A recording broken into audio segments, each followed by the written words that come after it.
أعوذ بالله من الشيطان الرجيم بسم الله الرحمن الرحيم رب اشرح لي صدري ويسر لي أمري واحلل عقدة من لساني يفقه قولي رب زدني علما اللهم فقهنا في الدين آمين۔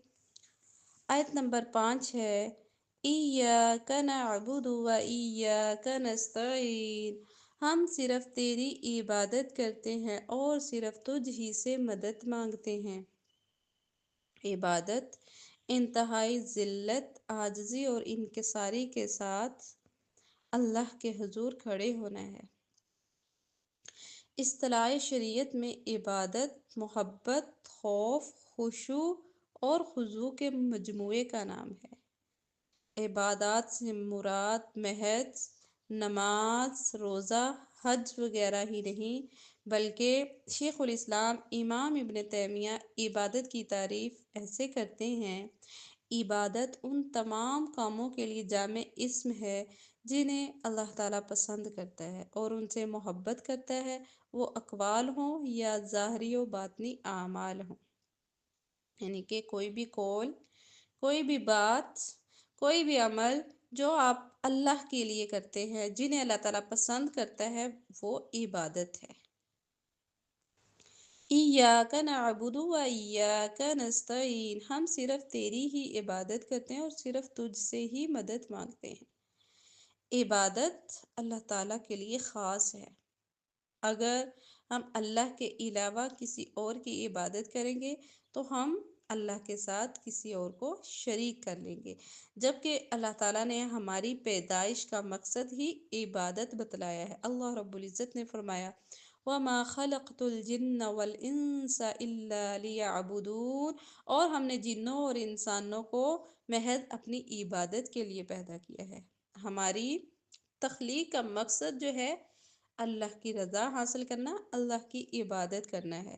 جب ہم کہتے ہیں ایاک نعبد، ہم صرف تیری ہی عبادت کرتے ہیں، تو اس آیت میں ہم شرک سے بیداری اور نفرت کا اظہار کرتے ہیں۔ عبادت کے لیے دو بنیادیں ہیں۔ حافظ ابن قیم لکھتے ہیں ایاک نعبد کی دو بنیادیں ہیں۔ کون سی؟ ایک معبود کے لیے اخلاص اور دوسری رسول اللہ صلی اللہ علیہ وسلم کی مطابعت، یعنی کہ وہ عبادت اس وقت عبادت کہلائے گی جب اس میں اخلاص ہوگا، وہ خالصتاً اللہ تعالیٰ کے لیے ہوگی، نہ کوئی دنیاوی مقصد کے لیے ہوگی، نہ دنیاوی دکھاوے کے لیے ہوگی۔ اس میں غرض کیا ہو؟ صرف اللہ کی رضا حاصل کرنا۔ اور دوسری شرط کیا ہے؟ نبی صلی اللہ علیہ وسلم کے طریقے کے مطابق، نبی صلی اللہ علیہ وسلم کی سنت کے مطابق ہو۔ مثال کے طور پر ہم نماز پڑھتے ہیں، نماز کی جو ترتیب، جو طریقہ نبی صلی اللہ علیہ وسلم نے بتایا ہے، اگر ہم اسی طریقے سے پڑھیں گے نماز، تو ہماری نماز کہلائے گی اور باعث اجر بنے گی۔ اگر ہم نبی صلی اللہ علیہ وسلم کے طریقے پر نہیں پڑھتے تو وہ ہماری نماز قابل قبول نہیں، رد ہے۔ مثال کے طور پر ہم نماز میں کیا کرتے ہیں؟ قیام، رکوع، سجود، یہ اس ترتیب سے چلتے ہیں، ٹھیک ہے۔ نبی صلی اللہ علیہ وسلم نے سورۃ الفاتحہ کس ترتیب سے پڑھی، تلاوت کب کی، رکوع میں کون سی تسبیحات پڑھی، سجدے میں کون سی پڑھی۔ تو اگر ہم اس میں کوئی چینجنگ کر دیں، مثال کے طور پر ہم قیام کی بجائے پہلے رکوع کر دیں، رکوع سے پہلے سجدہ کر دیں، سجدہ یا سجدہ میں پڑھی جانے والی کوئی جو تسبیح ہے اس کو چینج کر دیں، تو کیا ہے؟ ہماری یہ نماز قبول نہیں ہوگی۔ اسی طرح سے فرض ہیں، اگر 2 فرض ہیں، ہم کہیں چلیں 3 فرض پڑھ لیتے ہیں، تو بھی ہماری نماز بظاہر تو ہم عبادت میں کو بڑھا رہے ہیں، تو بھی قبول نہیں ہے، کیونکہ نبی صلی اللہ علیہ وسلم کے طریقے کے مطابق نہیں۔ اللہ تعالیٰ نے قرآن میں جہاں بھی حکم دیا تو فرمایا وَأَقِيمُوا الصَّلَاةَ، نماز قائم کرو، اقیم الصلاۃ۔ تو یہ کہیں پہ بھی طریقہ نہیں بتایا، تو ہم نے نماز کا طریقہ کہاں سے لیا؟ نبی صلی اللہ علیہ وسلم کی سنت سے۔ تو اگر ہماری نماز نبی صلی اللہ علیہ وسلم کی سنت کے مطابق ہوگی تو ہی قابل قبول ہے، ادروائز یہ رد ہے، ناقبول ہے، ٹھیک ہے۔ تو اس عبادت کے قبول ہونے کی شرط یہی ہے کہ ایک تو اخلاص ہو، اس میں کوئی دکھاوا، ریاکاری، دنیاوی منافت نہ ہو، دوسرا اللہ تعالیٰ کے لیے اخلاص، اور دوسرا کیا ہو، نبی صلی اللہ علیہ وسلم کی سنت کے مطابق ہو، تبھی وہ عبادت عبادت کہلائے گی۔ عبادت صرف اللہ تعالیٰ کا حق ہے، کیونکہ اس نے ہمیں پیدا کیا ہے، تمام نعمتیں اسی نے عطا کی، زندگی اور موت کے سارے اختیارات اسی کے قبضے میں ہیں، اس لیے اسی کا حق ہے کہ ہم زندگی جو ہے اسی کی رضا کے مطابق گزاریں، اللہ کی مرضی کے مطابق، اپنی مرضیاں نہیں چلانی، نہ ہی توہمات، برے وہم و گمان میں پڑنا ہے، غلط طور طریقے، رسم و رواج، اس کے مطابق زندگی نہیں گزارنی، بلکہ اس کے مطابق جو اللہ نے اور اللہ کے رسول نے ہمیں بتلایا ہے، تو وہی طریقہ درست ہے جو اللہ اور اس کے رسول کا ہے۔ اللہ تعالیٰ نے فرمایا یا ایھا الناس اعبدوا ربکم الذی خلقکم والذین من قبلکم لعلکم تتقون۔ اے لوگو، اپنے رب کی عبادت کرو جس نے تمہیں اور ان لوگوں کو پیدا کیا جو تم سے پہلے تھے، تاکہ تم تقوی اختیار کرو۔ بندوں کا حق اللہ تعالیٰ پر کیا ہے اور اللہ تعالیٰ کا بندوں پر کیا حق ہے؟ نبی صلی اللہ علیہ وسلم نے فرمایا، اللہ تعالیٰ کا بندوں پر حق یہ ہے کہ بندے اسی کی عبادت کرے اور کسی چیز کو بھی اس کا شریک نہ بنائیں۔ بندوں کا حق اللہ تعالیٰ پر یہ ہے کہ جب وہ اللہ تعالیٰ کا حق ادا کرے، یعنی کہ اس کی عبادت کرے، تب وہ انہیں عذاب نہ دے۔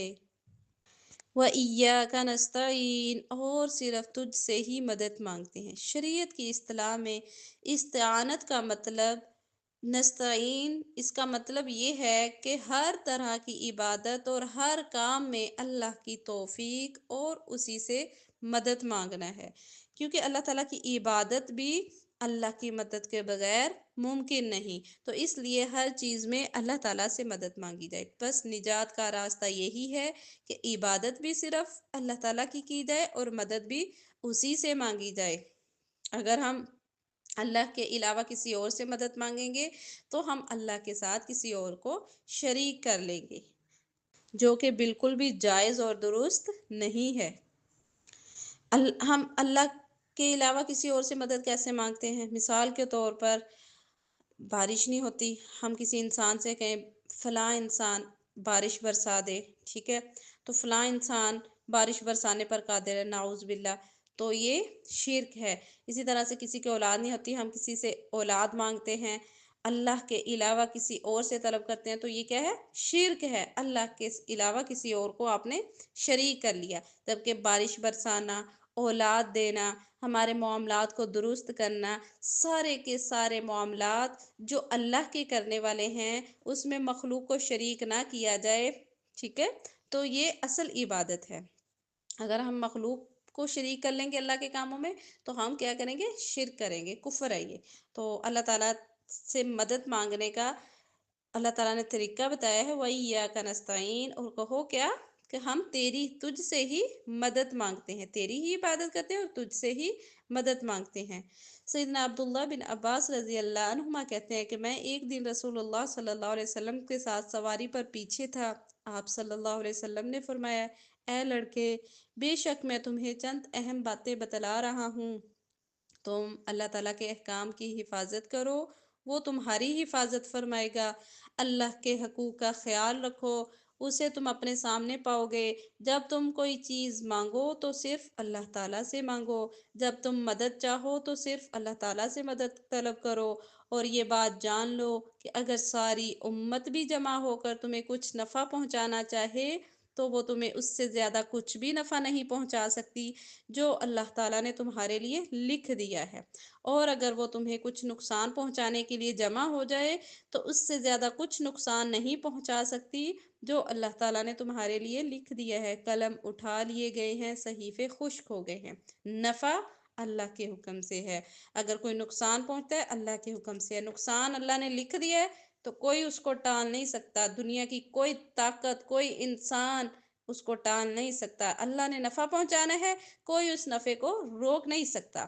تو اللہ پر یقین، کامل یقین کی کمی ہے ہمیں ٹھیک ہے، تو اکثر ہمارے ساتھ کوئی برا معاملہ ہو جاتا ہے، ہم نے کہہ دیتے ہیں فلاں نے کر دیا، فلاں کی کوئی طاقت نہیں ہے، اللہ کے حکم سے ہوا ہے، ٹھیک ہے، تو ہماری کوئی کوتاہی ہوتی ہے، ہماری غفلت ہوتی ہے، ہم عبادات سے غافل ہو جاتے ہیں، جس کی وجہ سے اس طرح سے شر جو ہے ہمارے اوپر غالب آ جاتا ہے۔ تو اس لیے اللہ سے مدد، اللہ کی عبادت، اللہ کے ذکر میں مشغولیت بہت ضروری ہے۔ اللہ رب العزت نے کئی مقامات پر عبادت اور استعانت کو، یعنی کہ اللہ تعالیٰ کی مدد کو ساتھ ساتھ بیان فرمایا۔ اللہ تعالیٰ نے فرمایا فَاعْبُدْهُ وَتَوَكَّلْ عَلَيْهِ، سو آپ اسی کی عبادت کریں اور اسی پر بھروسہ رکھیں۔ اللہ سے مدد، اللہ پر بھروسہ، اللہ پر یقین رکھیں۔ جو بھی خیر یا شر ہماری زندگی میں آتا ہے، جو بھی آزمائشیں، جو بھی ہمیں نعمتیں ملتی ہیں، وہ اللہ کے حکم سے ملتی ہیں۔ رسول اللہ صلی اللہ علیہ وسلم نے سیدنا معاذ بن جبل سے فرمایا، اے معاذ، اللہ کی قسم میں تم سے محبت کرتا ہوں، قسم اللہ تعالیٰ کی میں تم سے محبت کرتا ہوں۔ پھر فرمایا، اے معاذ، میں تمہیں نصیحت کرتا ہوں، ہر نماز کے بعد یہ دعا پڑھنا کبھی نہ چھوڑنا، اللہم اعنی علی ذکرک و شکرک و حسن عبادتک۔ ترجمہ، اے میرے اللہ، اپنا ذکر کرنے، شکر کرنے اور اچھی عبادت کرنے میں میری مدد فرما۔ تو انشاءاللہ تعالی ہم سب نے یہ یاد کرنی ہے اور ہر نماز کے بعد پڑھنی ہے۔ ایاک نعبد و ایاک نستعین، اس کے ہماری زندگی پر کیا اثرات مرتب ہوتے ہیں؟ انسان اللہ تعالیٰ کا، اپنے آپ کو اللہ کا غلام سمجھنے لگتا ہے، اللہ تعالیٰ کو اپنی زندگی کا مالک سمجھتا ہے، اللہ تعالیٰ کو اپنی موت کا مالک سمجھتا ہے، اپنے سارے معاملات اللہ کے سپرد کر دیتا ہے، اللہ کے حوالے کر دیتا ہے، ہر مشکل میں اللہ تعالیٰ سے مدد مانگتا ہے، اللہ کے سوا کسی سے مدد نہیں مانگتا، اللہ پر بھروسہ کرتا ہے اور اس پر مطمئن ہو جاتا ہے۔ جب ہمیں یہ یقین ہوگا ایاک نعبد و ایاک نستعین، تو یہ اپنی دعاؤں میں شامل کر لیں۔ بہت ہی پیاری دعا ہے، ایاک نعبد و ایاک نستعین، اللہ ہم تیری ہی عبادت کرتے ہیں، تجھی سے مدد مانگتے ہیں، تو ہی ہے ہماری حاجات کو پورا کرنے والا، تو ہی ہے ہماری مشکلات کو دور کرنے والا ہے، تو ہی ہے ہمیں ہر قسم کے شر سے، آزمائشوں سے بچانے والا، ٹھیک ہے۔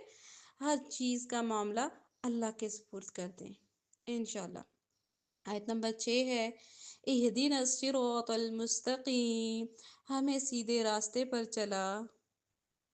صراط مستقیم وہ راستہ ہے جو جنت تک پہنچاتا ہے، وہ راستہ جس پر انبیاء علیہم السلام چلے اور اللہ کی رضا حاصل کر لی۔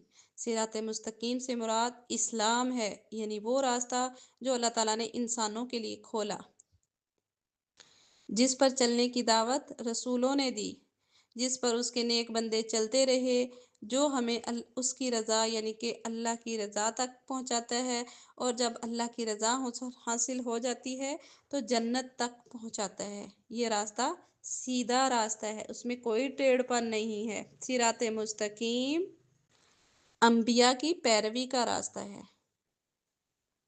صراط مستقیم نبی کی سنت کا راستہ ہے۔ اللہ تعالیٰ نے قرآن میں فرمایا تمہارے لیے رسول اللہ صلی اللہ علیہ وسلم کی زندگی بہترین نمونہ ہے، ٹھیک ہے، وہ راستہ جو نبی صلی اللہ علیہ وسلم کا راستہ ہے، اور جو صراط مستقیم ہدایت کے راستے پر چلتا رہا تو وہ اللہ کا محبوب بن گیا، اللہ نے اس کو جنت عطا کی۔